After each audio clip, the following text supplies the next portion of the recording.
புத்திக்கு பாடம் எப்படி கற்பிக்கப்படுகிறது? புத்திக்கு பாடமே வினைகள் மூலமாக, செயல்கள் மூலமாக, கர்மங்கள் மூலமாக. கர்மத்தால புத்திக்கு பாடம் கிடைக்கிறது. மாணிக்க வாசகர் நோக்கு அரிய நோக்கு அப்படின்றார். அரிய நோக்குன்னா கிடைத்திருக்கிற ஒரு பார்வை. என்ன நோக்குது? தன்னையே இந்த புத்தி தானே புத்தியை பார்க்கும் ஒரு தன்மை. இதுதான் ஆக்சுவலா பாத்தீங்கன்னா பகவான் அவருடைய அத்தனை இதுலயுமே அவருடைய அந்த ஆன்ம அனுபவத்திலே அவர் என்ன சொல்லுவார்னா, இது சுரூபத்தில் அப்படியே தோய்ந்து இருந்தது. அவருக்கு எப்போ அந்த 16 வயசுல பகவான் ரமண மகரிஷிக்கு அந்த மரண அனுபவம் ஏற்பட்டதோ அதுல இருந்து என்ன சொல்லுவார்னா, அப்படியே அதுல தோய்ந்து இருந்தது. எது தோய்ந்து இருந்ததுன்னு பாத்தீங்கன்னா, புத்தி தான் அசைவு இல்லாமல் இருக்க வேண்டியதா இருக்கீங்க.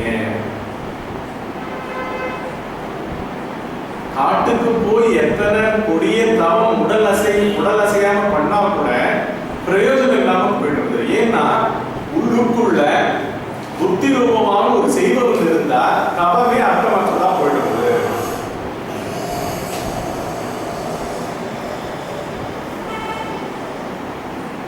முன்ஜென்மம்னு ஒரு ப்ரோக்ராம் வந்துருக்கு. பல பேருடைய பழைய பிறவிகளுக்கெல்லாம் அந்த மனத்தை ஹிப்னாட்டிசம் மூலமாக எடுத்துட்டு அந்த காலகட்டத்துக்கு அந்த உடம்புக்குள்ள வாசம் பண்றவர்களாக, அந்த ஜீவர்களாக அதை எடுத்துட்டு போறாங்க, ஹிப்னடைஸ் பண்ணி எடுத்துட்டு போறாங்க. அப்போ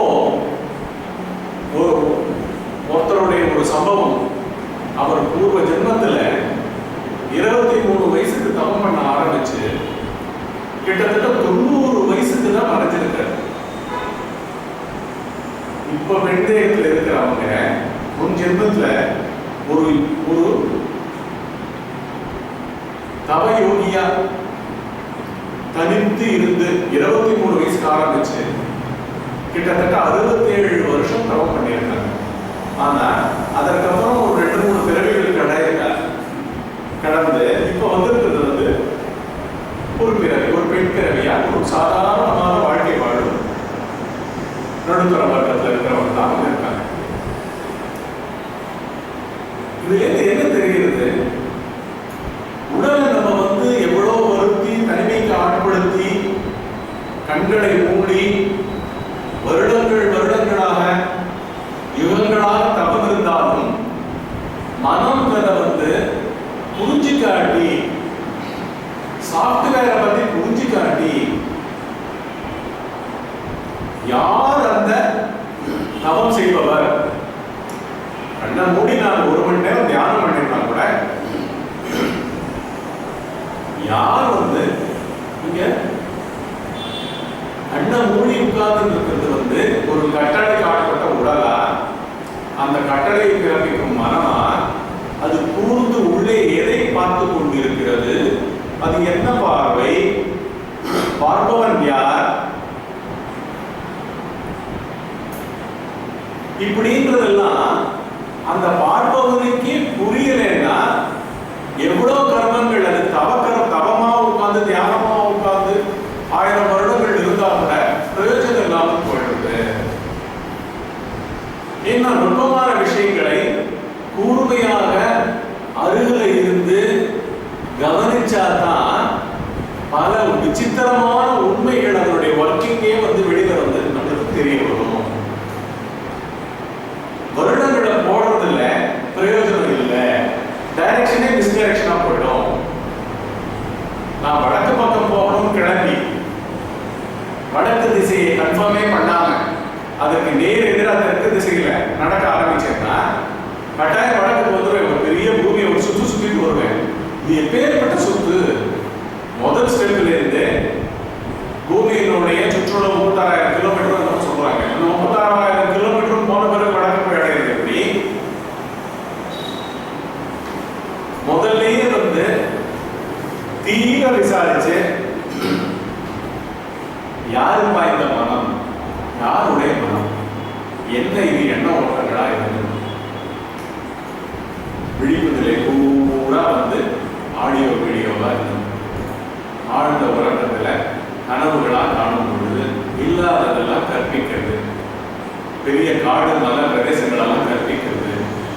நான் எங்கேயோ சென்னையில் வச்சுருந்தேன்னா என்னுடைய நேட்டிவ் பிளேஸ் வேற எங்கேயாவது இருந்ததுன்னா அந்த நேட்டிவ் பிளேஸே உள்ள வந்து கொடுக்குறது.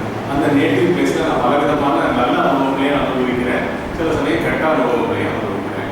இப்படி கனவுகள் தூரமும் விசித்திரமாக நம்மளுடைய மூலப்பொருள், நம்மளுடைய சாஃப்ட்வேரே வந்து ஒரு மாயாஜால வஸ்துவை போல இருக்கு.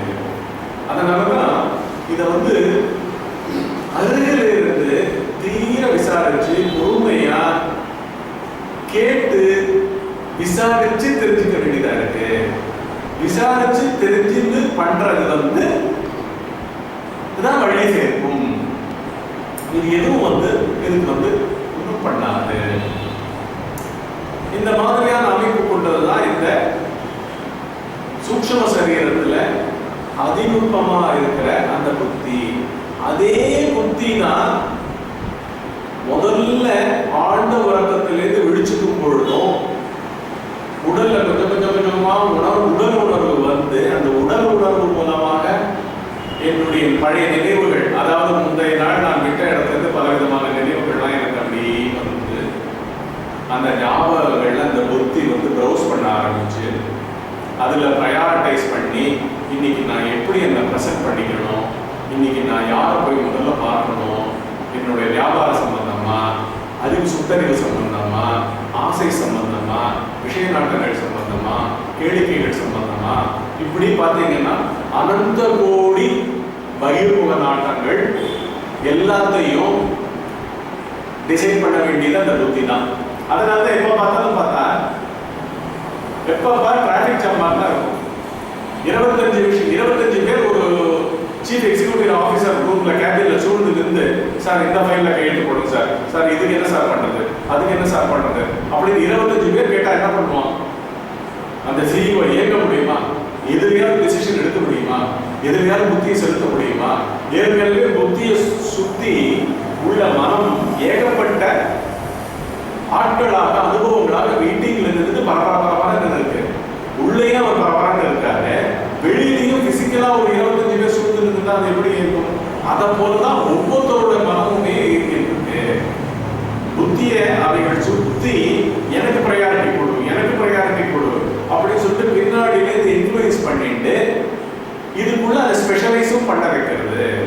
இப்படி பார்த்தீங்கன்னா ஆழ்ந்த உறக்கத்திலேருந்து என்ட்ரி பாயிண்ட் வந்து புத்தி தான், திருப்பி டெசிஷன் மேக்கர் புத்தி தான்.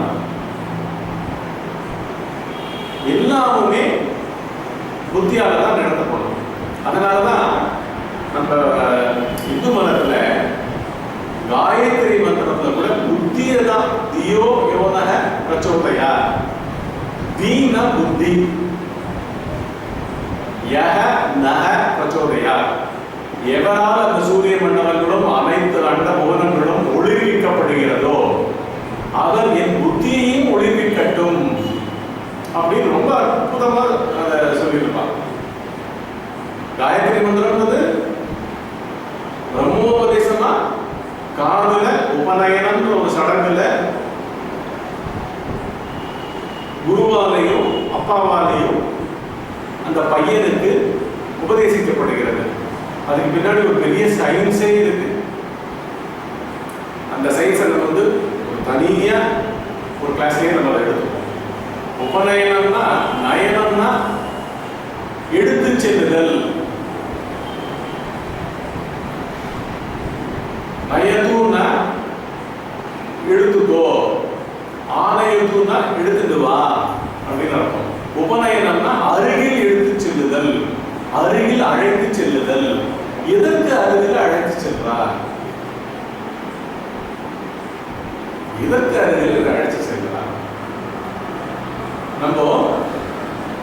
நம்ம இயங்கும் விதத்துல கூட சூக்ஷ்ம நேரத்துல ஏதாவது ஒரு கிரிட்டிக்கலா ஒரு டெசிஷன் எடுக்க வேண்டியதா இருந்ததுன்னா கூட நம்ம என்ன பண்ணுவோம்? பிசிக்கல் மூமெண்ட்ஸ் எல்லாம் நின்றுடும். எதையாவது வந்து தீவிரமா ஆலோசிக்கிறோம் வச்சுக்கோங்க, ஏதோ ஒரு கிரைசிஸ்ல இருக்கும். அப்ப கூட என்ன ஆகும்?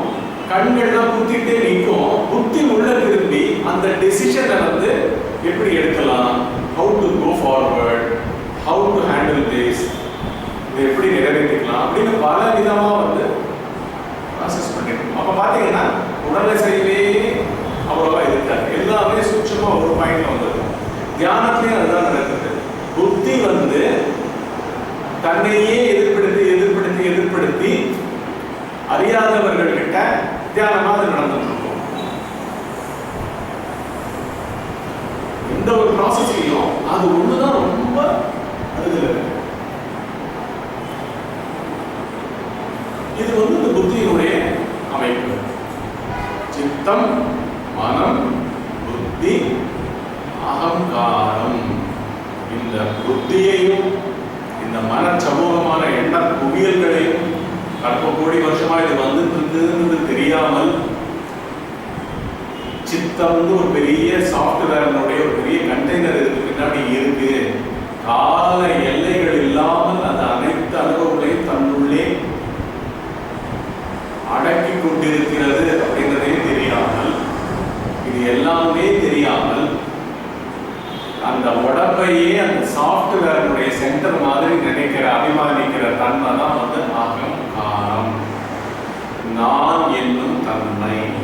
இந்த நானுக்கு பின்னாடி மனம் இருக்கு, நானுக்கு பின்னாடி புத்தி இருக்கு, நானுக்கு பின்னாடி சித்தம் இருக்கு. இந்த மூன்று அமைப்புகளும் அந்த உடலை அவைகளுக்குள்ளேருந்து தான் வெளிப்படுத்திட்டு இருக்கு அப்படிங்கிறது கூட தெரியாமல் அந்த உடல்லையே சிந்திக்கும் திறன் இருக்கா மாதிரியும், மனம் என்பது உடம்புக்குள்ள அடங்கியிருக்கா மாதிரியும், சித்தம் உடம்புக்குள்ள அடங்கியிருக்கா மாதிரியும், நான் என்பதே உடல் மாதிரியும், அந்த நானோட சேர்த்து அடுத்த வேற்றுமை உறவுகளான என்னை, என்னால், என்னோடு, என்னுடன், என்னிடமிருந்து, நாலாவது வேற்றுமையான எனக்கு, ஐந்தாவது வேற்றுமையான என்னுடைய, ஆறாவது வேற்றுமையான என்னில், உண்மேல் அப்படின்ற இரண்டாவது வேற்றுமை உறவுலேருந்து ஆறாவது வேற்றுமை உறவு வரைக்கும் மமகாரமாகவும் அகங்காரம்ன்றது நானுன்ற ஒரு அமைப்பாகவும் இருந்து கொண்டு இவைகள் எல்லாமே ஸ்தூல லெவலிலேயே வெளியிலேயே நின்று, அதாவது ஊர்லேருந்து வந்து பட்டிக்காட்டா வந்து வாசல்ல இருக்கிறவனையே வந்து அவர் தான் ஜெனரல் மேனேஜர் போகிறதுக்கு நினைச்சிட்டு அவர் கேள்வி காலையே விடுற மாதிரி, பியூர் காலையே விடுற மாதிரி, கலெக்டரோட டவாலி காலையே விடுற மாதிரி அறியாமை காட்பட்டிருந்தாதான் இந்த ஸ்தூல தேகம், இந்த ஸ்தூல தேகங்கள்ல இருக்கிற ஐம்புலன்கள் மூலமாக உணரும் இந்த அகண்ட பிரபஞ்சம், இவைகளே வாழ்க்கை. இந்த ஸ்தூல தேகத்தின் மூலமாக இந்த பிரபஞ்சத்தில் நான் வச்சிருக்கிற உறவுகள் மேலேயும் பொருட்கள் மேலேயும் இருக்கிற அபிமானமே வாழ்க்கை அப்படின்னு இதுக்குள்ளேயே மாட்டிட்ட தன்மை தான் வந்து அகங்காரம். அதனாலதான் நம்ம வந்து நம்மளுக்கு ரெஸ்டே கிடைக்கிறது இல்லை. ஒரு பிறவியில ரெஸ்டே கிடையாது, யாருக்கும் ரெஸ்ட் கிடையாது.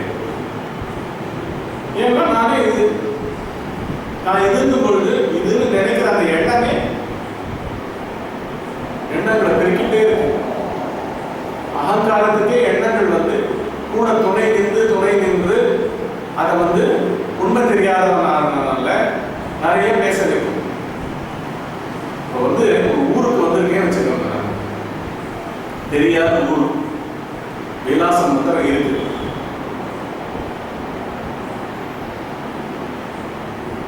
அந்த ஊரே எனக்கு புதுசு. ஸ்டேஷன்லேருந்து நான் கண்டுபிடிச்சிட்டு வரணும்.